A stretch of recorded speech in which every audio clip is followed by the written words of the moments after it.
안녕하세요. 저는 오늘 월간 인권에서 사회복지 어휘력 수업의 저자로 참여한 송부연 사회복지사입니다. 반갑습니다. 저는 오늘 선생님들하고 분노하라 그리고 친절하라라는 제목으로 함께 이야기를 나눠볼 텐데요. 사회복지사들 그리고 우리 사회복지 직종에 함께 일하고 계신 선생님들이 이 제목을 보면 '아 친절하라.'라는 건 알겠는데 '분노하라.'는 뭐지?' 이런 생각 조금 가지실 것 같습니다. 많은 분들이 알고 계실 텐데 저는 부모님 두 분 다 청각장애인이신 조금 특별한 가정에서 자랐습니다.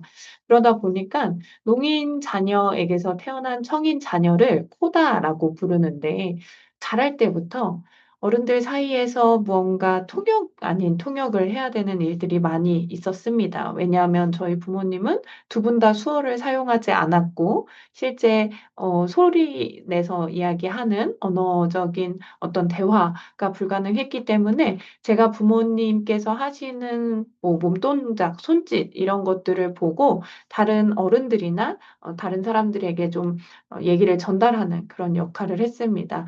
이제 우리 책에서 영케어러라고 얘기가 되어지는 존재이기도 했는데요. 이렇게 어른들 사이에서 중간 역할을 하다 보면은 화가 나거나 혹은 억울한 순간들도 이제 저에게 있었습니다.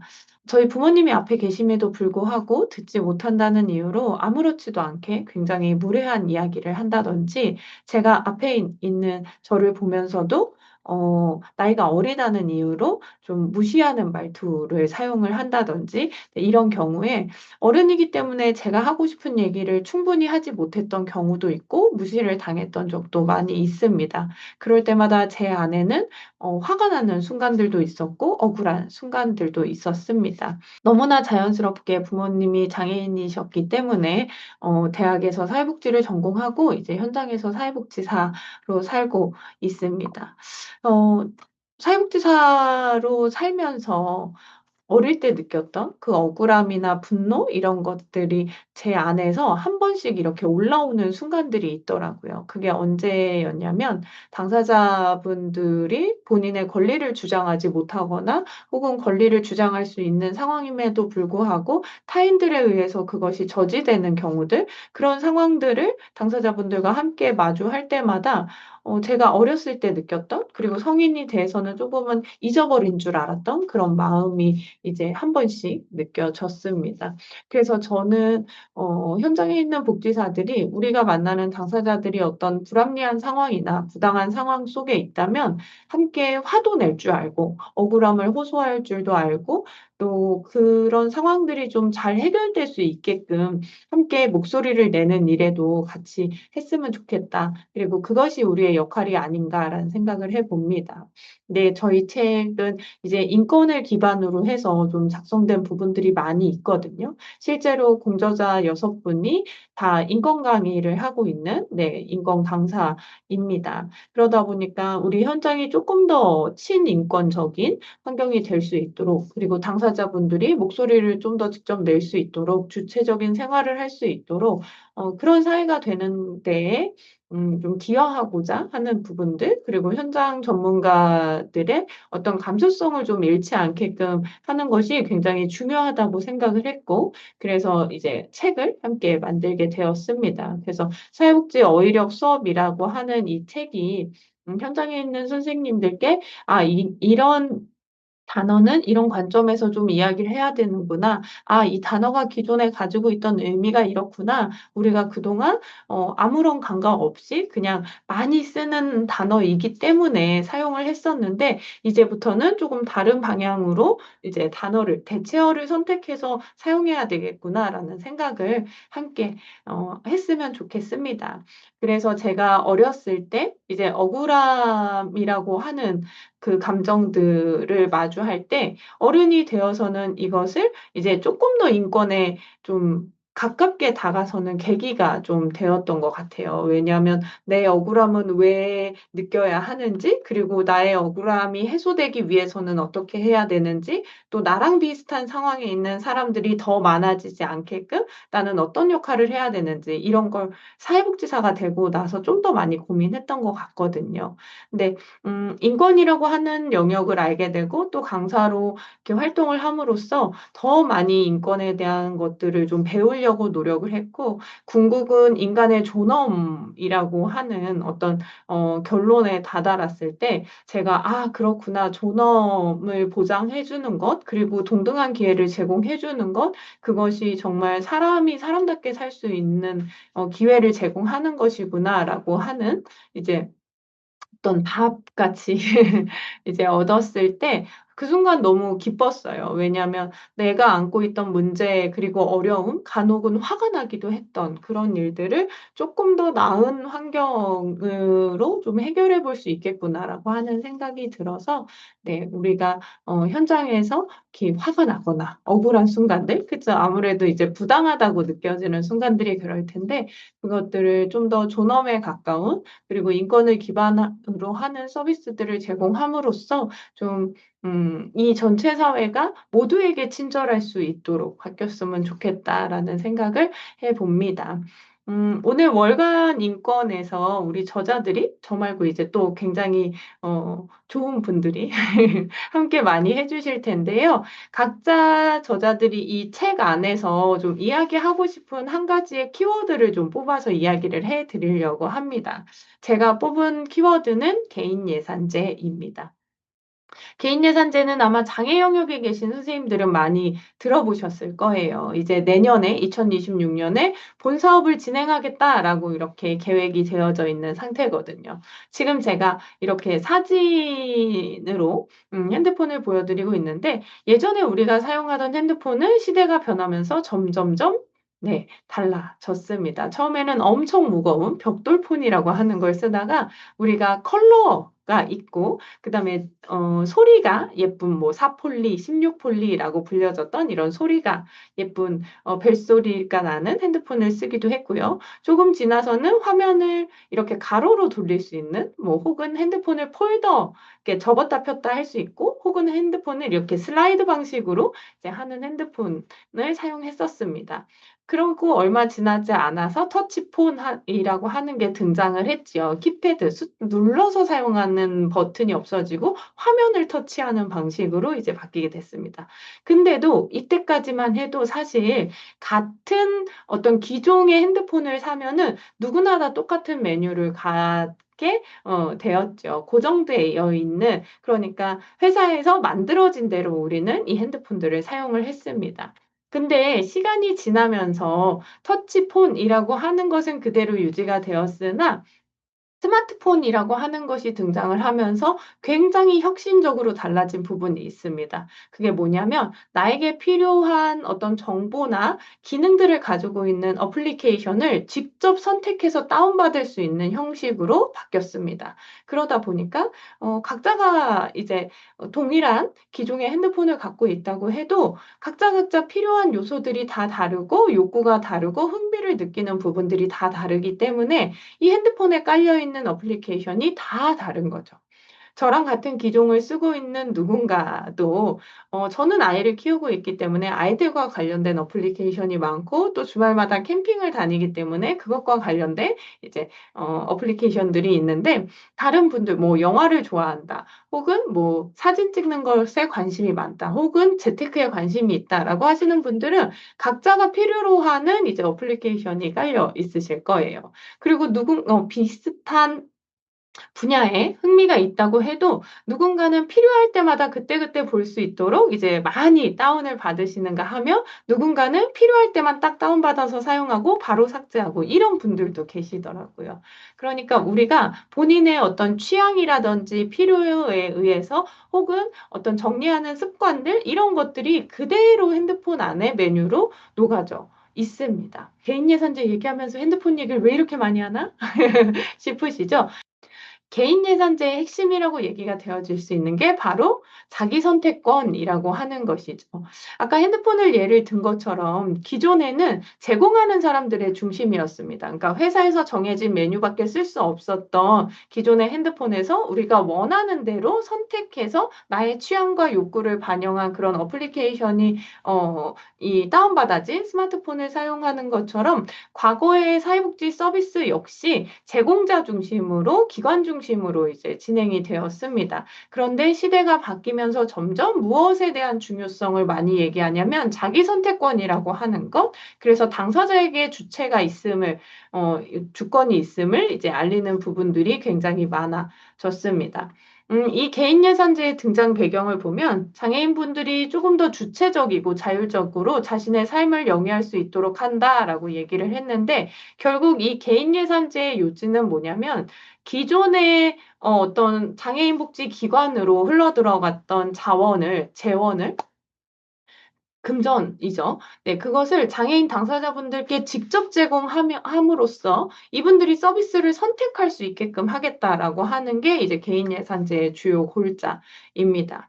기존에 우리 장애인 복지 기관들은 보조금의 형태로 이제 인건비와 운영비들을 지원받았었고 또 사업비의 일부는 뭐 후원금이나 이런 돈으로도 지원을 받았었죠. 근데 기관으로 흘러 들어오는 돈이 사실은 사람들을 채용하고, 그러니까 직원을 채용해서 서비스화 시켜서 그 서비스를 우리가 당사자에게 제공했던 기존의 방식이 아니라 당사자분들께 직접 재원을 제공하고 사회복지 기관들 혹은 민간 기관들이 제공하는 서비스를 이 장애인 당사자분들이 본인에게 들어온 돈을 가지고 직접 구매하는 형식으로 이제 바꾸겠다라고 얘기를 하는 거거든요.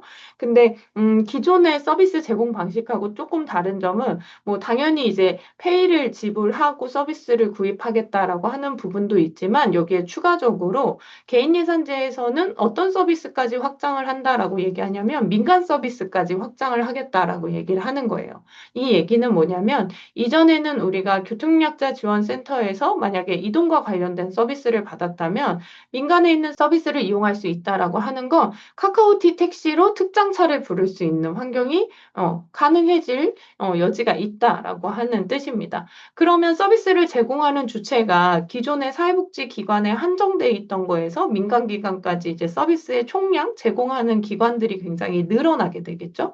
그러면은 장애인분들 입장에서는 내가 서비스를 초이스할 수 있는 곳들이 굉장히 많아지고 다양해지는 거예요. 그러면 훨씬 더 많은 선택권 안에서 내가 무언가를 할 수 있고 선택권이 많아진다라는 얘기는 결국 나에게 더 최적화된 서비스를 내가 이용할 수 있다라고 하는 뜻이죠. 그래서 자기 선택권이라고 하는 거, 그리고 뭔가 본인의 의지로 선택할 수 있고 서비스를 비교할 수 있고 제공기관이 사회복지 기관으로 국한되지 않는다라고 하는 어떤 특징들이 이제 있습니다. 개인 예산제에 대한 어떤 정의를 통해서 저희가 내용을 좀 한번 같이 이야기 나눠봤으면 좋겠는데요.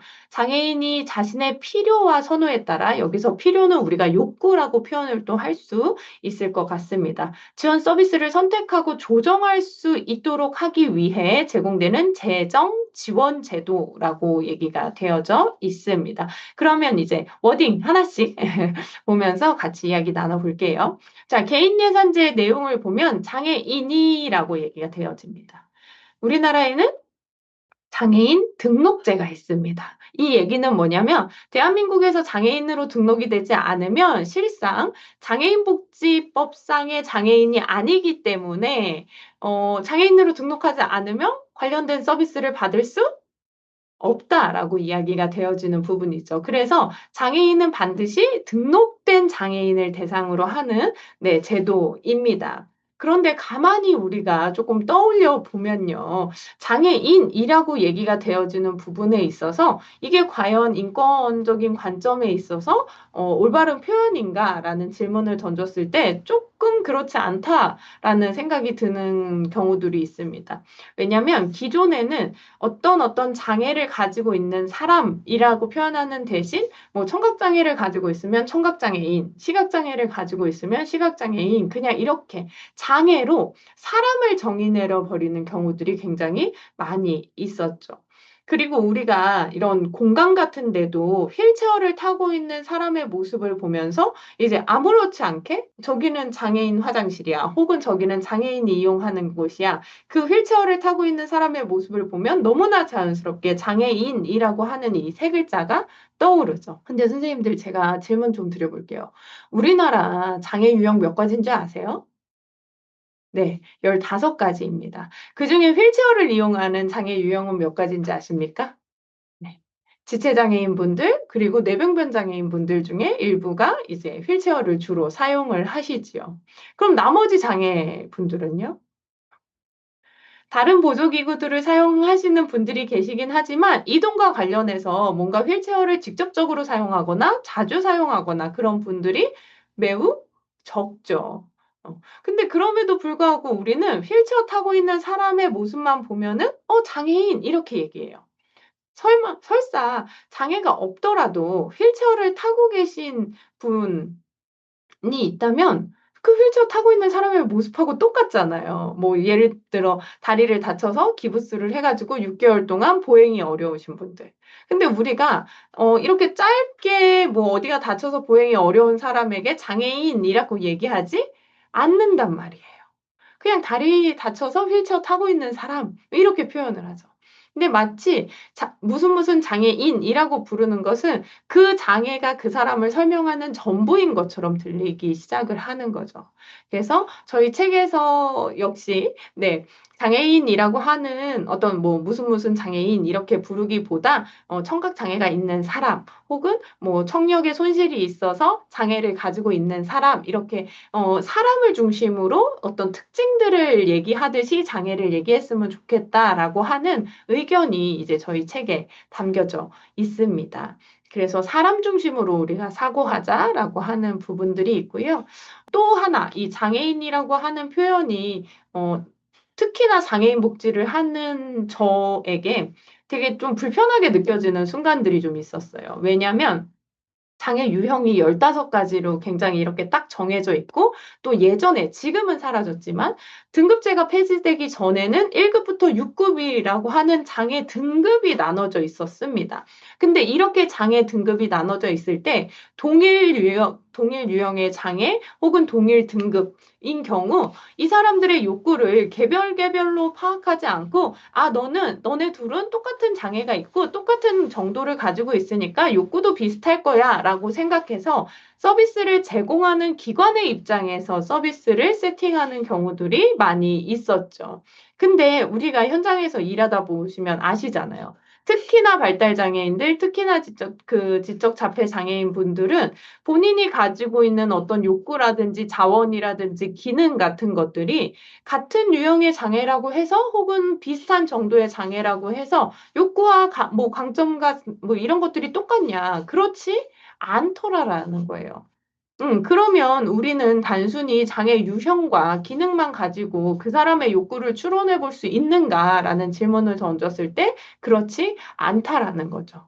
그래서 저는 이 장애라고 하는 것이 그저 그 사람을 어떤 설명을 하거나 혹은 뭐 프로그램에 참여하거나 사업에 참여하는 여러 고려해야 될 요인 중에 하나인 거지 그것이 전부인 양 얘기하는 것은 이제 옳지 않다라고 생각을 합니다. 그래서 이 장애인이라고 하는 세 글자 안에 너무 많은 사람을 가두지 않았으면 좋겠다라고 하는 생각을 또 가지고 있습니다. 두 번째는 자신의 필요와 선호에 따라라고 하는 문구가 있는데요. 이 자신의 필요와 선호에 따라라고 하는 문구, 장애인 당사자분이 자신의 필요, 그러니까 욕구라고 우리가 보통 얘기하죠. 자신의 욕구와 어떤 선호하는 것이 본인에게 필요할까요? 필요하겠죠. 근데 당사자분들 중에는 본인이 무엇을 원하는지, 무엇을 좋아하는지 스스로 잘 알지 못하는 분들도 계세요. 그렇기 때문에 필요하다라고 하는 건 알지만 내가 이 필요한 것을 요구를 어떻게 해야 되는지 잘 모르시는 분들도 계신 거죠. 그리고 한 글자만 바꿔서 다시 질문 드려볼게요. 장애인 당사자분이 자신의 욕구와 선호를 알고 있는 것이 중요할까요? 당연히 중요하겠죠. 우리도 마찬가지잖아요. 비장애인들도 혹은 옆에서 지원해 주시는 분들도 내가 무엇을 필요로 하는지, 내가 무엇을 더 좋아하는지 우리 스스로가 알고 있는 게 굉장히 중요하겠죠. 근데 앞서 이야기한 것처럼 우리 당사자분들은 스스로가 무엇을 원하는지, 뭘 좋아하는지, 어떤 게 필요한지 이런 것들을 아시는 분도 계시지만 그렇지 못한 분도 계세요. 그럴 경우에는 어떻게 하냐? 보호자들이 이제 함께 해주셔야 되는데, 그럼 지원인에게 다시 질문을 드려보겠습니다. 아마 우리 이 강의를 듣고 계신 분들도 지원인 분들이 대부분이실 텐데, 지원인에게 장애인 당사자분들의 필요와, 그러니까 욕구와 선호가 여러분들에게 필요하십니까? 당연히 필요하겠죠. 왜요? 우리는 그것을 기반으로 서비스를 제공하고 있기 때문이지요. 그래서 우리는 그걸 반드시 알아야 돼요. 그렇기 때문에 당사자분들의 언어적인 표현 외에 비언어적인 표현도 잘 신경 써달라고 얘기를 하는 거고, 그걸 잘 알아듣기 위해서 공부도 많이 하죠. 뭐 AAC 같은 것도 공부하시고, 네, 그렇습니다. 그러면 다시 질문 드려볼게요. 지원인에게 장애 당사자분의 욕구와 선호가 중요한가요? 중요해요. 라고 고개를 끄덕거려 주시는 분들 계시겠죠? 맞습니다. 우리는 알고 있어요. 당사자분들의 욕구와 어떤 선호가 우리한테 굉장히 필요합니다. 예, 중요하죠. 네, 중요합니다. 근데 이 중요한 것, 그럼 가장 1순위가 내가 일하는 데 있어서 가장 1순위가 되어야 되는데 우리 선생님들한테 당사자분들의 욕구 1순위가 되시나요? 당사자분들의 욕구가 1순위가 되시려면요, 일하는 비중 중에 그것에 가장 많이 시간을 쓰시고, 가장 많이 마음을 쓰시고, 가장 많이 에너지를 쓰셔야 되는데, 여러분들이 일하고 있는 그 현장에 정말 당사자와 충분히 교감하고, 당사자가 비언어적으로 이야기하는 것을 알아들을 수 있을 정도의 충분한 시간과 여력이 되시나요? 저는 이 질문을 드리면 아니라고 대답하시는 선생님들이 계실 것 같아요. 실제로도 많으셨고요. 무슨 얘기냐면 현장에서 우리 사회복지사들 그리고 지원해 주시는 분들이 당사자의 욕구와 어떤 선호와 이런 것들이 굉장히 중요하다는 걸 알고 있음에도 불구하고 그것들을 충분히 알아낼 시간이 우리에게는 잘 주어지지 않는 경우들이 많이 있어요. 왜냐하면 우리는 너무나 바쁜 시간들을 보내고 있거든요. 여러분들이 현장에서 하셔야 되는 일들이 너무나 많아요.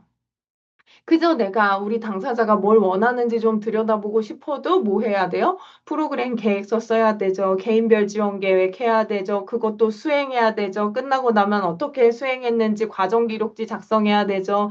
또 그거 말고도 사업 계획서 작성하고 프로그램들 돌리시고 후원도 받아오셔야 되고 맞아요. 중간중간 지도 점검 받죠. 회계 감사 받죠. 잊을만 하면 한 번씩 평가받아요. 그럴 때마다 이상하게 우리 서류 정리 잘 해놨는데도 한 번씩 뭐 해야 돼요? 다시 한번 잘 정리했나 검토해봐야 되잖아요. 이런 데 쓰는 에너지가 너무 많은 거예요. 뿐만 아니라 보호자들하고의 상담, 그리고 지역 주민하고의 관계, 또 우리 장애인분들이 지역으로 나아갈 때 잘 나아갈 수 있게끔 여러 가지 해야 되는 것들. 여기 에너지를 쭉 쓰다 보면 당사자분의 욕구와 어떤 선호 이런 것들 필요한 거 알고요. 내가 중요한 것도 너무너무 잘 아는데요, 선생님. 이것을 온전히 다 할 수 있게끔 에너지를 쓰지는 못하는 것 같아요. 왜냐면 이거 말고도 할 일이 너무 많다 보니까 제가 여기에 마음을 못 써요. 이렇게 얘기하시는 분들도 계시더라고요. 전 충분히 그러실 수 있다고 생각해요. 마지막으로 전체 사회의 일반 시민들을 한번 얘기를 해보겠습니다. 우리 장애인 당사자분들도 주민으로서 지역사회 안으로 이제 들어가야 되는데, 지역사회에서 교감하기 위해서 주민과 주민으로 지역 주민분들을 만났으면 좋겠거든요. 그러려면 장애인 당사자분의 욕구와 선호를 우리 주민분들도 좀 아셔야 될 텐데, 주민분들에게 장애인 당사자의 필요와 선호가 본인들에게 필요할까요? 장애가 있는 사람의 어떤 욕구, 선호 이런 것들. 주민들이 필요하다고 생각할까요? 아니죠. 그들은 그들의 욕구를 해결하는 데에도 엄청나게 바쁘고 재원이 없는 것 같고 지원을 안 해주는 것 같고 근데 장애가 있는 사람들까지 우리가 신경 쓸 겨를이 없어. 이렇게 얘기한단 말이죠. 자, 또 하나. 전체 사회 안에 지역 주민들은 당사자분들의 필요와 선호를 중요하다고 생각할까요? 이것도 아니라고 생각되어지는 부분들이 있습니다. 이게 중요하다고 생각을 주민분들이 하고 계시다면, 전장현에서 이동권 관련된 투쟁을 하면서 지하철을 막았을 때, 지하철을 막고 있는 장애인분에게 그렇게 나쁘게 이야기하지 않았겠죠. 아마 영상 유튜브에서 찾아보시면은 정말 라이브한 영상들 굉장히 많습니다. 안 좋은 이야기를 하고 도대체 왜 나와서 돌아다니냐고 이야기하고 국가가 너희에게 장애를 가지라고 한 것도 아닌데 왜 자꾸 이동권을 국가를 대상으로 요구하냐 뭐 이런 얘기들 이거보다 훨씬 더 심한 얘기들을 많이 하시죠. 만약에 주민들 역시 이동권에 대한 부분들, 그리고 장애인분들이 지역에서 살아가심에 있어서 필요한 요소들을, 정말 같이 살아가는 데 있어서 저분들에게 이게 필요해요. 라고 그들의 목소리를 낸다면 이 전체 사회가 훨씬 더 빨리 바뀌겠죠. 근데 그렇지 않아요. 그러니까 장애 영역에 계신 선생님들이 한때는 뭐에 굉장히 집중하셨냐? 장애 인식 개선이라고 하는 거에 굉장히 집중하셨어요. 많은 사업들이 또 진행이 됐었고요. 근데 저는 이 인식 개선이라고 하는 사업이 조금 뭐랄까 불편함이 있는 것 같아요. 그러니까 장애인에 대한 어떤 부정적인 의식이 있다라고 하는 걸 베이스에 깔고 이걸 개선하자고 하는 사업인 거잖아요. 어, 근데 이렇게 부정적인 인식이 있다라고 단정 짓는 것도 굉장히 불편한 사실인 것 같고, 우리가, 장애가 있는 분들에게 비장애인에 대한 인식 개선을 하지 않는단 말이에요. 근데 왜 장애인 분들에 대한 인식 개선만 지역 주민들한테 계속 이렇게, 하는 걸까요? 우리가 동등한 권리를 가지고 있어야지 서로의 존엄을 얘기할 수 있는 건데, 한쪽이 뭔가 치우쳐진 느낌이 들었습니다. 그래서 이 자신의 필요와 선호에 따라라고 하는 것이 여기에서는 장애인이 자신의 필요와 선호라고 얘기하지만 사실은 이 욕구, 필요와 선호라고 하는 것은 누구에게도 굉장히 중요하고 필요해야 되냐면 지원인과 지역 주민들에게도 굉장히 중요하고 필요한 요소여야 한다. 그래야지만 개인 예산제를 잘 할 수 있다라고 하는 부분이죠. 세 번째는 지원 서비스를 선택하고 조정한다라고 했는데 앞서 이제 장애인에 대한 이야기를 쭉 드리면서 지원 서비스를 선택하고 조정하는 과정 혹은 자신의 필요와 선호를 파악하는 과정에 스스로 하지 못하는 장애인분들이 계시다라고 하는 말씀을 드렸습니다. 그렇기 때문에 지원 서비스를 선택하고 조정할 때 특히나 발달장애인 영역에 계신 분들은 이 선택과 조정을 지원인들이 옆에서 이제 같이 도움을 드리게 되는 경우들이 발생을 할 것 같습니다. 그래서 사실 우리가 이제 개인별 지원 계획이라고 하는 걸 수립을 하는데 이 개인 예산제 역시 개인별 지원 계획을 수립하고 그 계획을 기반으로 해서 이제 본인에게 지원된 예산을 쓸 수 있게끔 하는 제도이거든요. 그래서 개인별 지원 계획 자체를 수립하는데 굉장히 공을 많이 들여야 돼요. 그러니까 욕구 파악하는 것도 그렇고, 어세스먼트 하는 것도 그렇고, 이걸 기반으로 그분에게 필요한 서비스를 연계하고 세팅하는 부분들. 근데 이걸 만약에 동일하게 발달장애인과 지체장애인 분에게 동일하게 어떤 자립이라고 하는 키워드를 주고 지원 서비스를 선택해라라고 얘기를 한다면 지체장애인 분들 같은 경우 사실은 인지가 되시기 때문에 스스로 서비스를 선택하고 그 서비스를 행할 수 있으실 겁니다. 근데 여기서 중요하게 되어져야 될 것은 지원 서비스를 선택하는 것까지는 무탈하게 하실 텐데 본인이 선택한 서비스와 연결되기 위해서 접근성은 어떤지, 이동하는데 어려움은 없으신지, 만약에 이동하는데 어려움이 있다라고 한다면 그 서비스를 집에서 받을 수 있는지, 내가 원하는 곳에서 받을 수 있는지, 이런 것들을 조금 체크를 해야 되겠죠? 근데 발달장애인의 자립과 관련된 지원 서비스를 선택하려면 선택하는 것조차도 누군가가 대행을 해야 되는 경우들이 발생할 수 있습니다.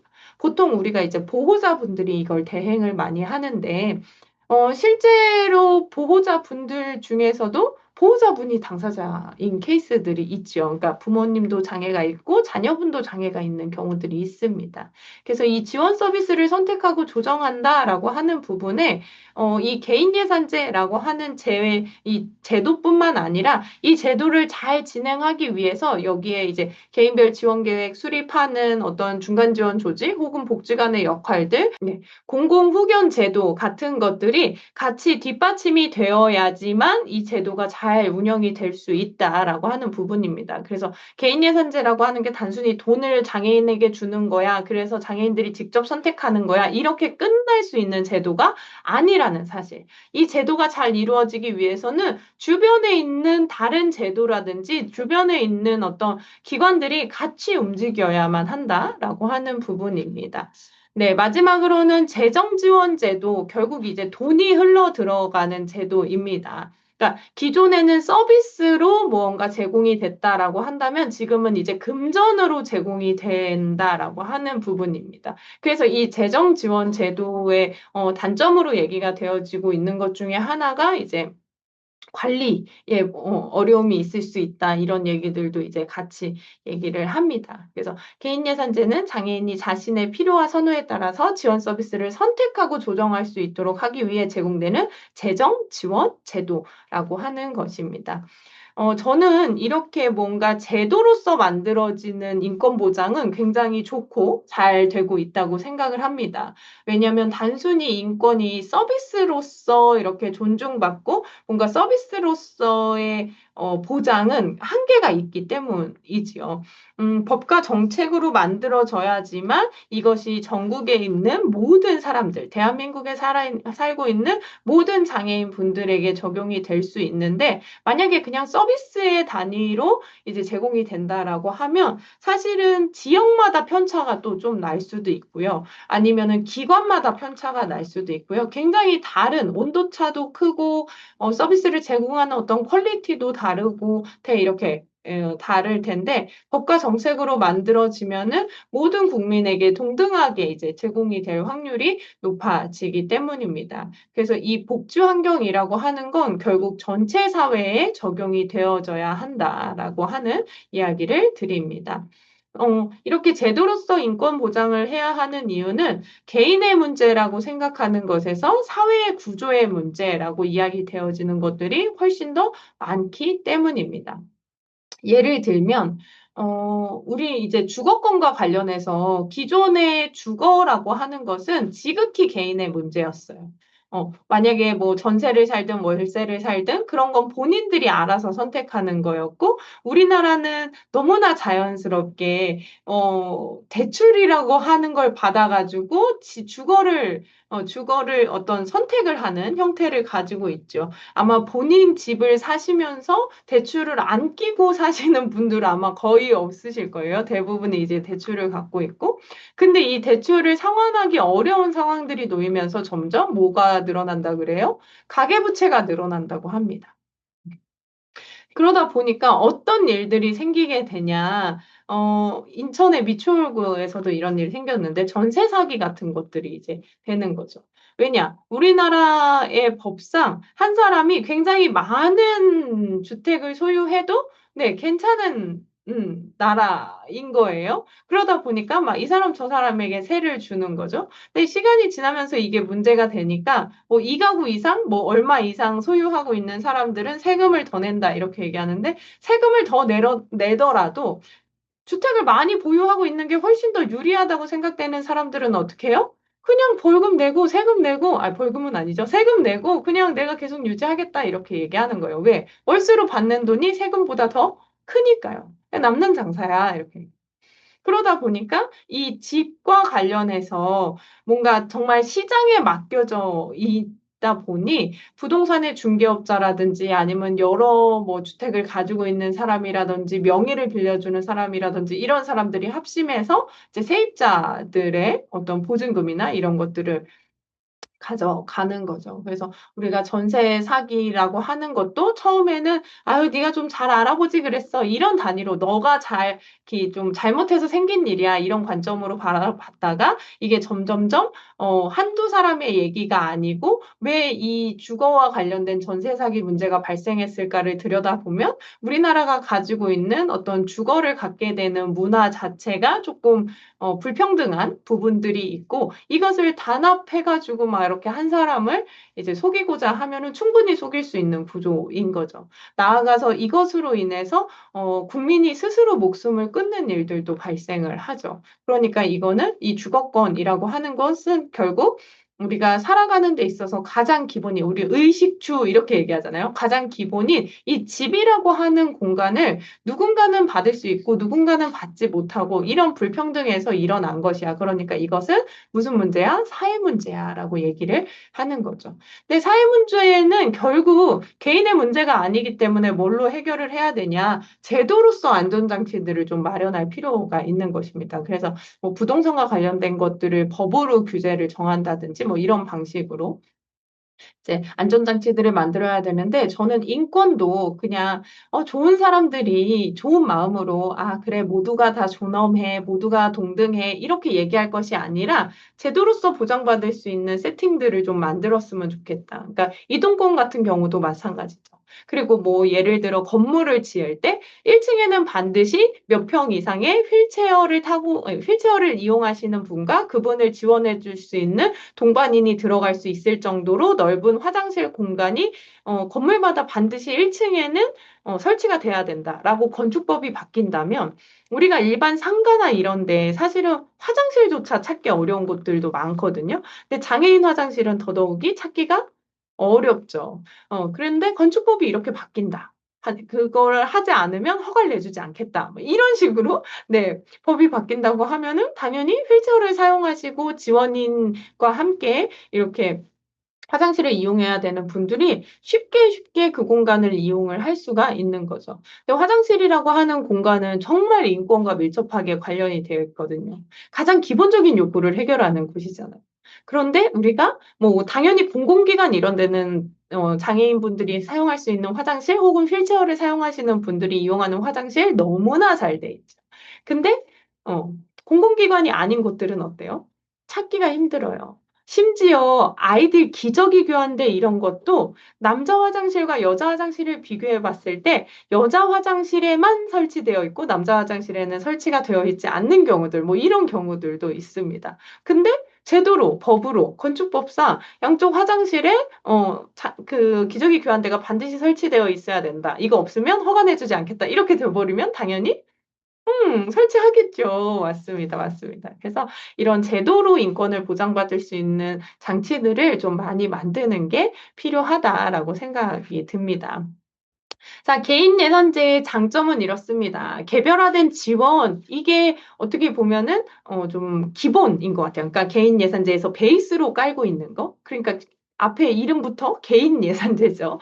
네, 장애인분들의 어떤 개별적인 필요한 상황에 맞췄다. 이 얘기. 앞에서 말씀드렸다시피 장애 유형이나 정도, 이런 게 동등하다고 해도 무엇이 다 다르다? 욕구와 강점과 자원이 다 다르고, 그래서 필요한 서비스들이 다 다르다라고 하는 부분입니다. 그래서 그 사람에게 필요한 서비스, 그 사람에게 맞춤형 서비스를 제공할 수 있다라고 하는 굉장히 중요하고 어떤 기본에 충실한 제도이고요. 이 두 번째 자율성 및 선택권 강화라고 하는 거 개인 예산제의 가장 치명적인 매력인 것 같아요. 저는 장애인이 본인에게 필요한 서비스를 직접 선택할 수 있다.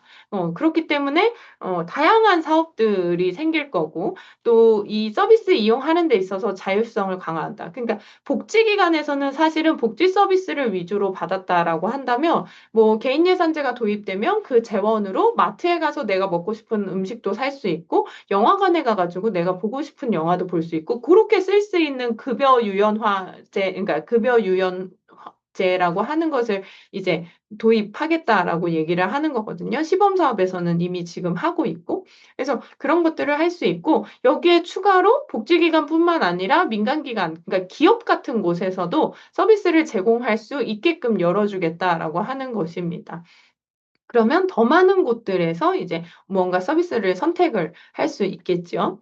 그리고 효율적으로 자원을 배분할 수 있다. 그러니까 복지기관을 통해서 서비스가 제공되다 보면 아무래도 누락이나 아니면 중복 같은 일이 안 생길래야 안 생길 수가 없어요. 물론 우리가 그걸 최소화하자고 얘기를 하지만 제공하는 기관이 여러 군데이기 때문에 불필요한 서비스가 생기거나 혹은 낭비가 되는 경우들이 많습니다. 그렇기 때문에 재원을 당사자에게 직접 제공해 줌으로써 그렇게 누락되거나 아니면 중복되는 부분들을 최소화하겠다.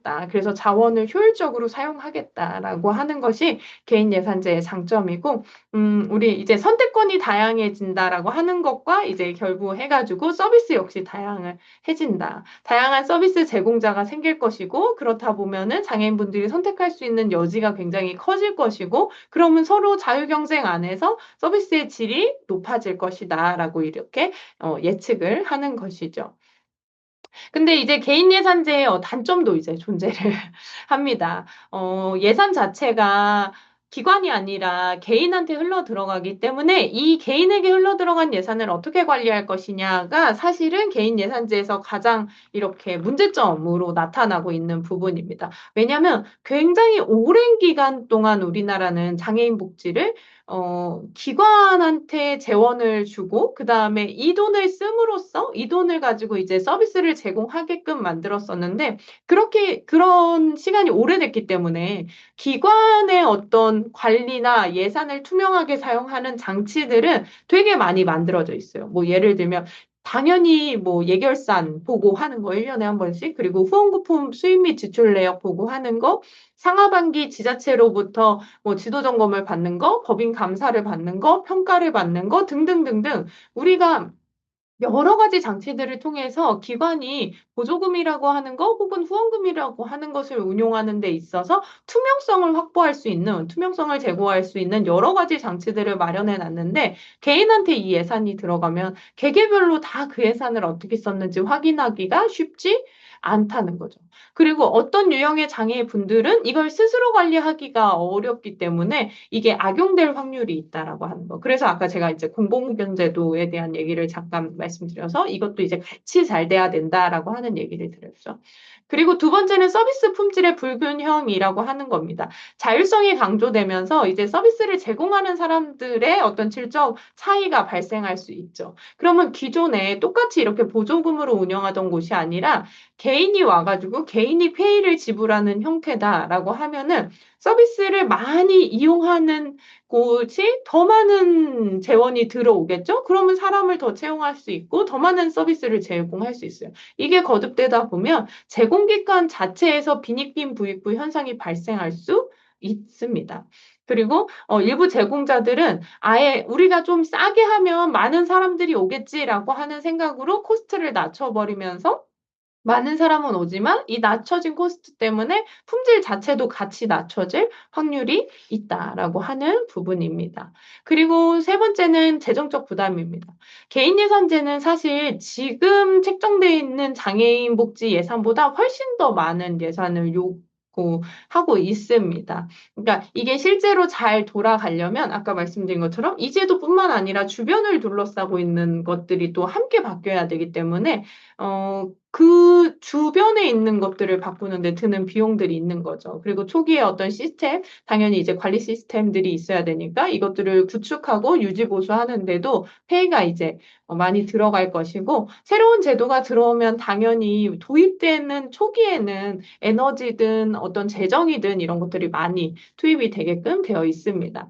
그리고 마지막으로 정보의 비대칭 문제라고 하는 것이 있는데, 만약에 장애인이나 보호자들이 장애인이 내 개인 예산제를 사용해서 내가 나한테 필요한 걸 하고 싶어요 라고 이렇게 얘기를 해도 정보가 없으면 사실은 어느 기관하고 연결해줘야 될지, 어떤 서비스하고 연결해줘야 될지, 그것 자체를 이제 알지 못하는 경우들이 많이 있겠죠. 그리고 잘못된 정보로 뭐 쓰지 않아도 되는 예산을 쓴다든지 이런 불편함들이 있을 수 있기 때문에 정보의 비대칭 문제, 여기에 더불어서 어느 지역에 살고 있느냐에 따라 그 지역에서 제공하고 있는 서비스의 어떤 양이나 질이 충분한가, 혹은 이렇게 지역마다 격차가 있지 않은가. 그래서 개인 예산제를 도입했을 때 이것을 정말 효율성 있고 이 제도의 장점을 살려서 자기 선택권을 잘 충실히 이행하면서 활용하는 장애인분이 계실 수 있고 또 어느 분은 내가 이런 거 좀 필요해서 해보려고 해. 근데 우리 동네에는 없어.